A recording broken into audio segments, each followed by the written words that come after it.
মুহূর্তে তোমাদের জন্য সেরা খবর, যারা মাধ্যমিক পরীক্ষা দিচ্ছ তাদের জন্য বলবো, মাত্র 3টি উপপাদ্য বলবো। আশা করবো অবশ্যই তোমরা কমন পাবে। তাহলে সেই 3টি উপপাদ্য কিন্তু এক ঝলকে দেখে নিয়ে যাও এবং কোষে নিয়ে যাও, কারণ তুমি কিছু না লিখলে তুমি কিন্তু নম্বর পাবে না। এবং কিছু ছবি আঁকতে পারলে, কিছু লিখতে পারলে অবশ্যই পার্ট নম্বর পাবে, এবং ভালোভাবে করতে পারলে ফুল নম্বর পাবে। এই 3টি উপপাদ্য বলার আগে তোমাদেরকে বলবো, তুমি কি স্বপ্ন দেখছো police, army, CRPF, BSF, CISF এই ধরনের চাকরি করবে? তাহলে চলে আসতে পারো আমাদের আইকে স্টাডি ফোর্স একাডেমিতে, অর্থাৎ আমাদের আবাসিক কোচিং সেন্টারে, যেখানে থাকা, খাওয়া, পড়াশোনা, মাঠ, ইন্টারভিউ, মেডিকেল সমস্ত কিছুর প্রস্তুতি নেওয়া হয়। ইয়েস, একেবারে এক ছাদের তলায় মাঠ, বিল্ডিং এবং হোস্টেল সব কিছু রয়েছে আমাদের এখানে। এখানে রয়েছে ডিজিটাল ক্লাসরুম, রয়েছে বিভিন্ন রকম থাকার অত্যাধুনিক পাকা বাড়ি থেকে শুরু করে, রং করা থেকে শুরু করে সমস্ত কিছু পাবে।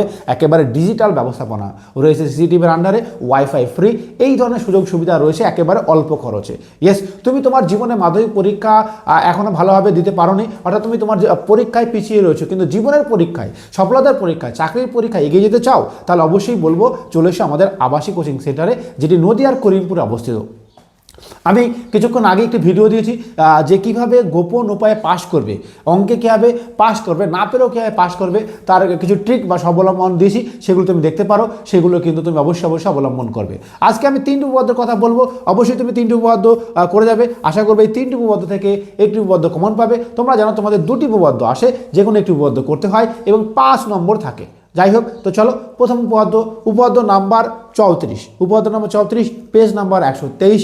কেন্দ্রস্থ কোণ পরিস্থিত কোণের দ্বিগুণ, অর্থাৎ বৃত্ত, একটা যদি বৃত্ত আঁকো এবং একটি যদি কোণ আঁকো এবং আরেকটি যদি পরিস্থিত কোণ আঁকো, তার দ্বিগুণ হবে এই বিষয়টিকে উপপাদ্য নাম্বার 34, পেজ নাম্বার 123 মাথায় রেখে নাও। উপপাদ্য নাম্বার 34, পেজ নাম্বার 123 নাও। দ্বিতীয় নম্বর উপপাদ্য নাম্বার 40, উপপাদ্য নাম্বার 40, পেজ নাম্বার 208, যে বৃত্তের কোনো বিন্দুতে অঙ্কিত স্পর্শক এবং স্পর্শবিন্দুগামী ব্যাসার্ধ পরস্পর লম্ব হবে। অর্থাৎ একটি বৃত্ত অঙ্কন করলাম, এই রকমভাবে লম্ব হবে, এটা যদি বৃত্ত হয় এরকমভাবে লম্ব হবে, সেই যে উপপাদ্যটি রয়েছে সেটি তোমাকে করতে হবে।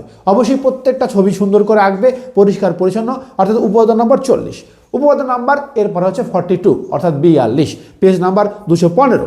যদি দুটি বৃত্ত পরস্পরকে স্পর্শ করে, স্পর্শবিন্দু সংযোজক সরলরেখার উপরে অবস্থিত, অর্থাৎ দুটি বৃত্ত এইভাবে স্পর্শ করেছে বাইরের দিক দিয়ে, তাহলে এই যে রেখাটা স্পর্শবিন্দু হবে, তা এটা কেন্দ্রস্থ যে কোণ উৎপন্ন হয়েছে তার উপরে অবস্থিত।